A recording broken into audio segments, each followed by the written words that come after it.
There it goes, the David Jacobs Memorial Drinks Trolley. What have you grabbed, Sister Susie, please? I've grabbed a Czech lager, Pilsner Arkel, which is a very, very tasty one. And, maybe just a half, though, if you've overindulged over the weekend. Just a half, and it's only Tuesday. Yes. Tuesday on the way. But today's confession comes from Thelma. Father Simon and the Merciful Collective, I would like to beg forgiveness for an incident that took place over 40 years ago. It was late 70s, Blondie topped the charts, JR had not yet been shot, and the Space Hopper was the principal mode of transport for the under-10s. Yeah. My best friend, let's call her Louise, and I were carefree 9-year-olds at St Custard's Junior School, where we were pretty much model pupils. We worked hard most of the time and were nauseatingly never in trouble, a fact which will become significant later on.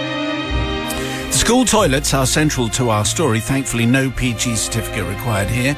They were typical of the time, with loo roll, the unhelpful consistency of tracing paper, and cubicle doors with a foot of clearance at the bottom, affording little privacy to the occupant. Different times, Father Simon. Whilst wandering past the girls' loos before the first lesson, I remarked to Louise that wouldn't it be hilarious if all the cubicle doors were locked so that no one could get in and use them. I was somewhat frustrated by my goody two-shoes reputation. Why couldn't we cause some trouble for once? To my delight, Louise agreed, and without thought of safety or indeed health, it was after all the 70s, we crawled under every door, locking them from the inside and then crawling out again.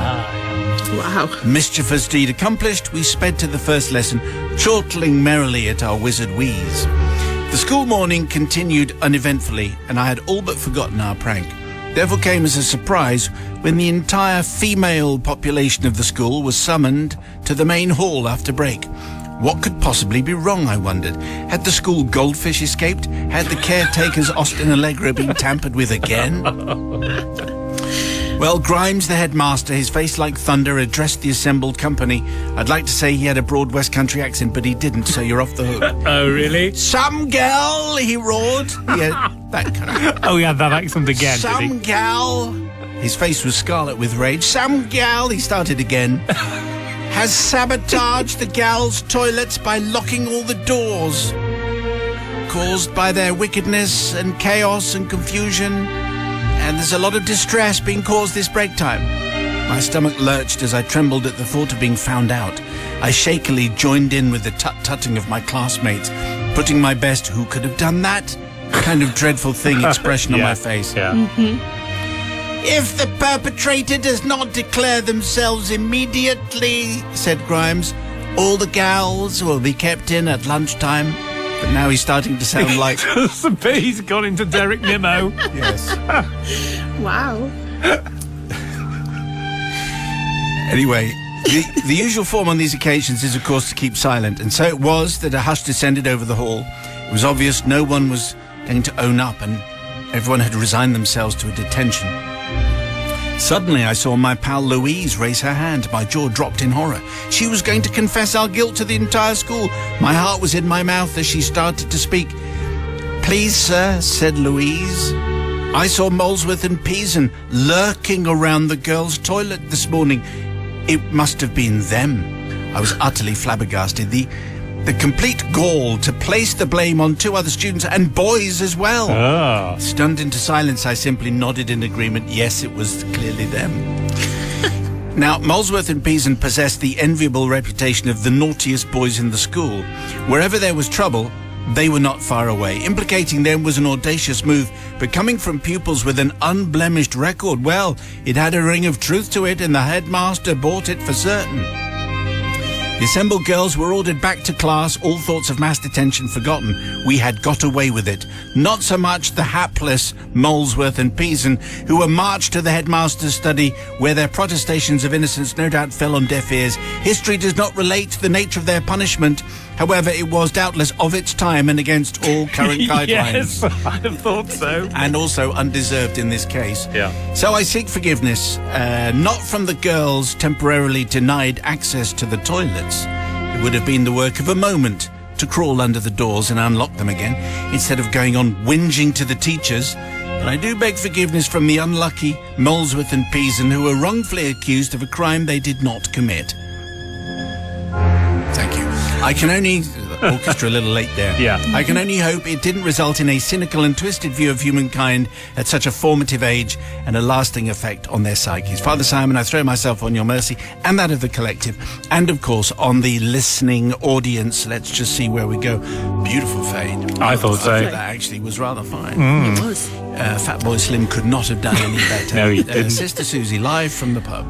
Well, Thelma, I feel like it wasn't you that gave the names of the guys, of the naughty boys. That was Louise, and you had nothing to do with that. So I feel like you maybe don't need forgiveness for that. However, I don't think I can forgive you for locking the toilets in the first place. If I desperately needed to go to the loo and they were all locked, I'm sorry, I probably wouldn't have thought about crawling back under them. And I just think that that's just unforgivable, locking all of the doors. Yes. So therefore, for that reason, I can't forgive you. I'm out for that reason. I don't know where that Never came been from. done before. No, brother from another gutter. I mean, you've got to applaud Louisa's quick thinking, haven't you? Just being able to come up with Molesworth and the other one, and Peas and Chips. Who's come up with this off the top of her head? Well done to Louise for that. And frankly, if they hadn't done that, they'd probably done something else. So it was just coming to them. Also, I'm intrigued by someone needs to own up to this right now, or else. That never works. It must never. I'd love to hear from a teacher who tells me that has ever worked, because my instinct is it has never worked, and therefore you're forgiven. So you doubt the word of Grimes, the head teacher, but you do take Thelma and Louise's side in this particular Indeed, tale. I do. However, it is the people's verdict that is needed at this point. Do you forgive Thelma? 61054. You could start your message with Simon. That would be a very nice thing. First, an update on tonight's confession, which came from Thelma, and a tale from St Custard's Junior School in the 70s, when she and her partner in crime, Louise, decided against, because they had a goody two-shoes reputation, to lock all the toilets in the girls' loos. And when the headmaster called them out on it, they said it was Grabber and Peason. No, they said it was Molesworth and Peason. Yes. Grabber was entirely innocent in this case. Indeed. So they blamed two other people in an assembly. They copped it. Thelma and Louise got away with it. The people's verdict is in. So Gemma says not forgiven for stupidity. Why crawl under the door, lock it and crawl out? Why not walk in, lock the door and crawl under?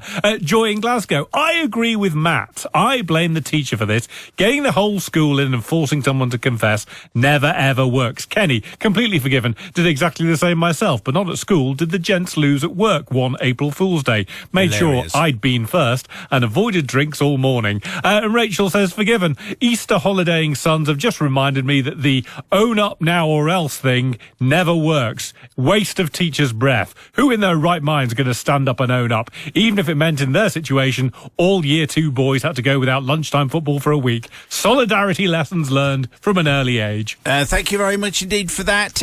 Thelma gets the smart speaker. If you fancy one and you have a confession, maybe inspired by today's, send it through. confessions@greatesthitsradio.co.uk.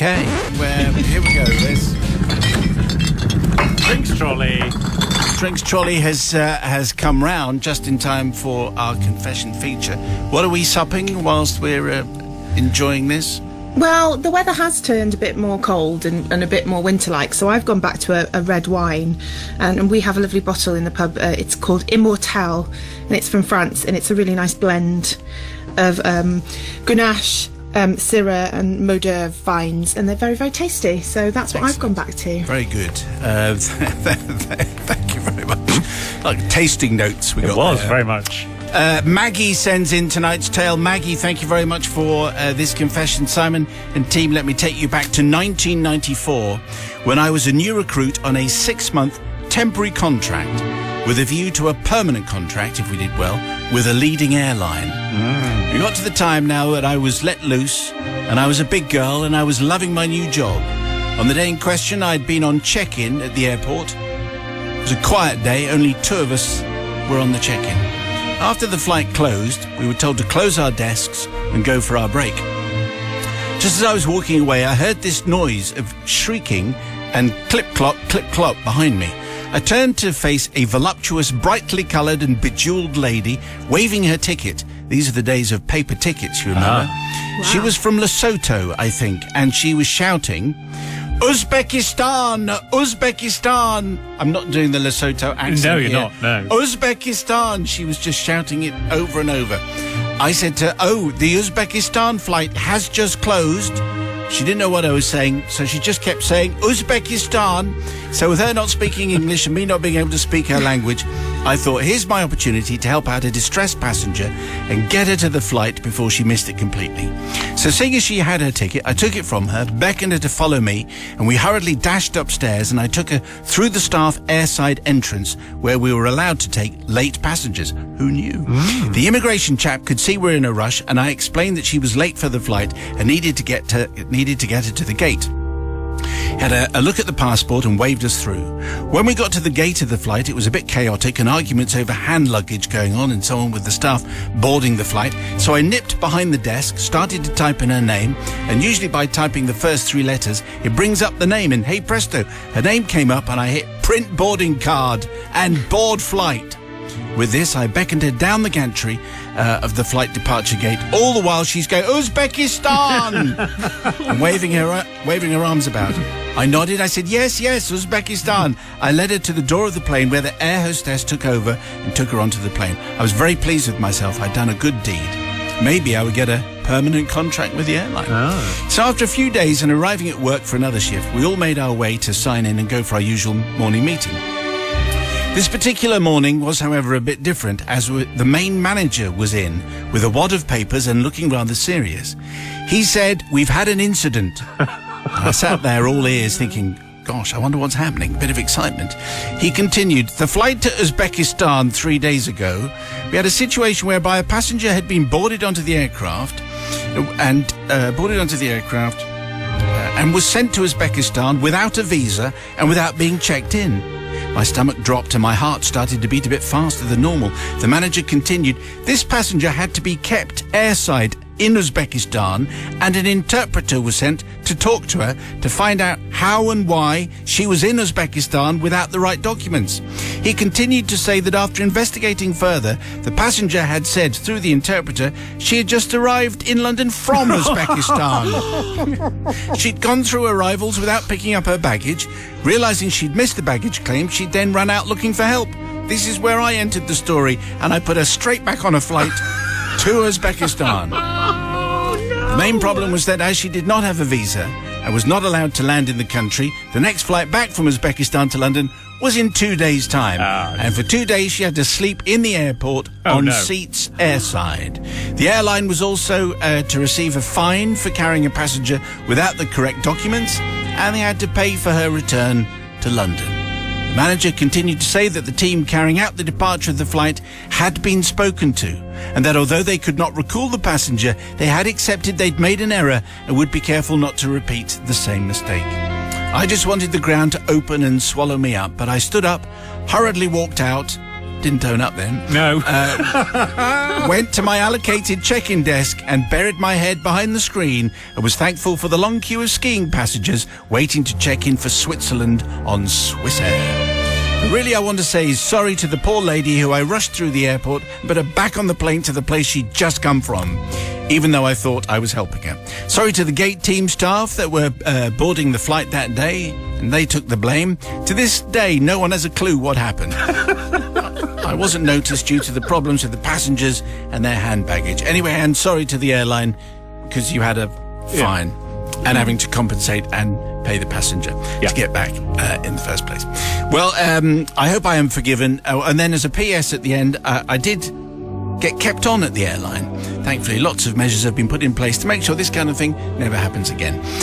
Anyway, so it's one thing to miss the Isle of Man ferry, but it's another thing to be flying from Uzbekistan! And then be sent straight back again. Sister Susie. Oh, Maggie, oh dear, I think is the only thing I can think of to say. You were trying to help, and you were doing your very, very best, and your intentions were there. They were good.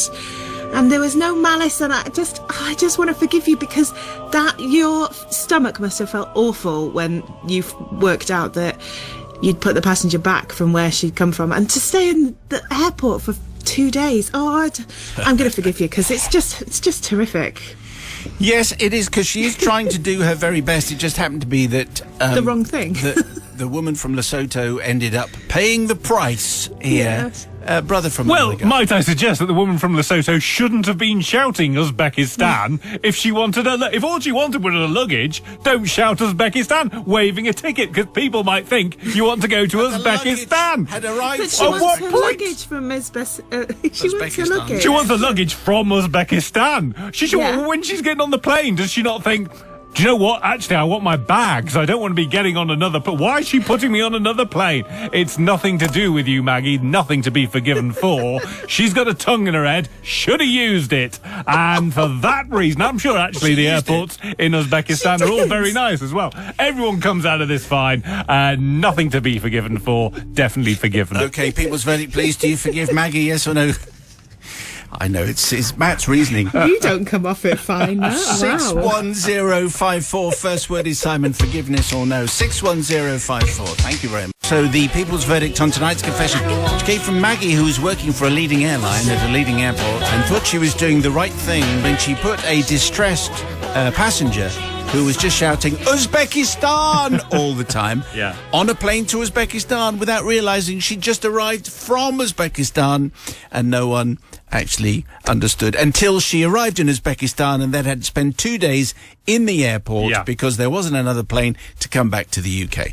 So anyway, the people's verdict is in on Maggie's sin, if that is indeed what it is, and here it comes. And Linda in Liverpool is forgiving. Oh, poor Maggie, she says. I feel so sorry for her and the lady stuck at the airport. Maggie was trying her absolute best to do the right thing. I'm sure she learned her lesson and didn't do it again in the future. But Mitch is not forgiving. Maggie should have read her ticket properly. If she had, she wouldn't have gotten into this mess. And Johnny in the Isle of Wight says forgiving. I'm agreeing with Matt. I'm still confused how the woman ended up boarding the flight and not thinking, maybe I'm in the wrong place. Yes, well, who knows? Well, there was general chaos. It was, And I think wasn't she it? was shouting Uzbekistan so A loudly, lot. everybody just assumed that that's where she wanted to go to. If you have a confession, we would like to exchange it for a smart speaker. Send it to confessions@greatesthitsradio.co.uk. And if you listen very carefully, you can hear the sound. There it is. There it goes. Sound like milk bottles, actually, on the drinks trolley today. What are you grabbing from the trolley there, Suze? I just grabbed it because going on holidays, so I thought we could have some sparkling wine. So why not have some English sparkling and a bottle of Night Timber? Night Timber, very good. Now you're talking. Their rosé one's particularly good, but they're all very lovely. good. Okay. So that's from the trolley. Today's confession comes from Andrew. Andrew, thank you very much indeed for telling us this story. Father Simon and the Judicious and Worthy Forgiveness Collective. My name is Andrew. Yes. And I'm a musician. Since the age of 4, I've played the piano. I've really never stopped since. I'm 56 now, and my career has taken me from the pit of despair to the orchestra pits of professional musical theatre. I'll refrain from reciting my CV as my confession relates to a period in my life before achieving the giddy heights of London's glittering West End, when I was a jobbing piano and keyboard player, glad of each and every gig. At that time, I played keyboards in a duo with a guitarist. Let's call him Steve. Steve wasn't just a guitarist, but a mate and an agent. Not the showbiz type, but the sort who books entertainers for events. And as such, he always put a lot of work my way. The primary nature of which was playing cocktail piano in the bars and restaurants of hotels around Heathrow Airport. A soulless endeavour. This, however, is not the subject of my confession. You see, sometimes Steve would book me to play for unusual and one-off functions, which included dressing as Frankenstein's monster to play eerie organ music at a horror party, or to play the piano accordion whilst yodeling at a Sound of Music-themed party. I had little money then and even less dignity, so I invariably agreed to these booking requests. So imagine how thrilled I was when Steve called with a simple inquiry. Could I play the piano for a wedding, accompanying a singer for just one song? Have I told you lately that I love you? Yes, I said, which is what constituted a contract back then. Several weeks later, the usual gig information was provided, which is to say nothing at all. I managed to ascertain that I was to meet the singer in Cobham, in Surrey, and have a quick rehearsal before heading to the venue. A private chapel on the family's own estate. It all sounded marvellous. The only slight difficulty was that the chapel didn't have a piano, so I'd have to use my trusty but heavy electric piano. I called the singer and arranged to meet her on the high street in Cobham. This was before the days of smartphones or sat-nav, but I printed a map and navigated to the agreed location. I was only slightly worried when I couldn't see anyone matching her description. So I called her on my Nokia. She said she was waiting but couldn't see my car. After a lengthy exchange, the truth of the situation slowly dawned. She was in Chobham, not Cobham. Oh, no. They're both in Surrey, but about 15 miles or half an hour apart. Oh, no. Why hadn't Steve made this clear? Anyway, the singer and I agreed to head to the chapel and meet there instead. No time to panic, but no time to rehearse either. At least it was a straightforward tune, and we both knew it. It'll be fine. When we arrived at the venue, the real panic set in. The private chapel was in the middle of a private lake, half a private mile from the private car park. There was no way I could carry my stage piano in its flight case that distance, and the wedding started in 15 minutes. Plan D, I'll play the chapel organ, that'll be fine. Yeah. It wasn't. No. The organ was rather small, fanar, just, says Andrew, just 2 octaves, and was positioned in such a way that the pipes obstructed my view of the singer. Not to worry, she'd just have to follow me. Anyway, through a little window I could see the bride in a private boat making her way to the private island. What? Our song was for the bridal entrance, so it was now or never. As the congregation rose to their feet, I played the introduction. At least I pressed these 6 notes down, which I required. To my horror, the bellows slowly wheezed their way to life, and over what seemed like an hour, the first musical sound emerged with all the speed of squeezing a nearly empty tube of toothpaste. Instinctively, I played the next chord with just 1 finger in each hand. The bellows coped better with this strategy, and so I continued to play the whole song in this way, like a child. It sounded hideous. I had a toy Bon Tempi organ from Woolworths when I was 5. That would have done a better job. Imagine a 6-year-old on their first recorder. That's what I sounded like. Eventually, the nightmare was over, and I fled to catch a boat back to the shore before the ceremony was over, and I was lynched. As I boarded the tiny private boat, I reached for my private Nokia and called Steve, and I did some bellowing of my own. So, the forgiveness, obviously, I need partly from Steve, who wasn't expecting the torrent of abuse he received on that day. But I asked forgiveness from the bride, the singer, and the congregation of the wedding, who were not only subjected to the worst ever rendition of any Rod Stewart song ever, although actually it's a Van Morrison song which Rod had a hit with. Oh, really? Including some versions by Rod I've heard myself, says Andrew, but also heard some passionately expressed expletives from outside the little private chapel. Steve, you thing, how dare you thing, put me in this position. Next time I see, this is not the language you expect to hear at someone's holy matrimony. And of course, absolution from your good selves and wise selves would be a very nice thing. Well, we'll see where we go. I think Sister Susie, who is going away for a while, is going to be. I think you're feeling generous. That's what I'm thinking. Well, yeah. Well, Andrew, I think Andrew's been rather generous asking for forgiveness, really, because I don't think any of this was his fault. I think it was Steve's fault. I think Steve should be asking for forgiveness because clearly he didn't make it clear where they were meeting, so that's the first error. A bit more information about how he was going to get to the chapel also might have helped. And therefore, he would have been able to assess whether he could take his electric keyboard or piano or not. And yeah, I think maybe he could apologise and ask for forgiveness for it being terrible. But hey, you did your best. So I am feeling in a forgiving mood, Andrew. So I'm going to forgive you. Brother from another guy. I mean, yes, Susie's right that Andrew has nothing to be forgiven for here. He did everything right. Everyone else was making mistakes all around him. I've got to say, I took against the wedding party as soon as it involved them crossing their private lake on the private boat to get to the private chapel. Little bit of news for you. If you're having one of those weddings, everyone else hopes something goes wrong. Sorry, I know you've been planning it for ages and it's cost thousands, but we're all secretly hoping something goes wrong. So, yes, definitely forgiven. Unlucky. Yes, I certainly was. So it's the people's verdict, please. Do you forgive Andrew, yes or no? You can deliver your verdict thusly on the text 61054. First word is Simon. Or you can email simon@greatesthitsradio.co.uk. We had a confession from Andrew about how it was a very straightforward gig. He just had to play Have I Told You Lately That I Love You? But due to various circumstances, none of them his fault, it was a complete carsy, basically, and the people's verdict is in. So Michael in Weybridge says, forgiven, the wedding party couldn't have cared much about the music if it was organised so last minute. I'm sure they loved his rendition on the bad organ. Mitch says, forgiven, yes, I live halfway between Cobham and Chobham, and most local people don't even know the difference. Forgiven. And Lucy in Macclesfield says, forgiven, I agree with Matt. I'm sure the organ going wrong was the most exciting part of that wedding.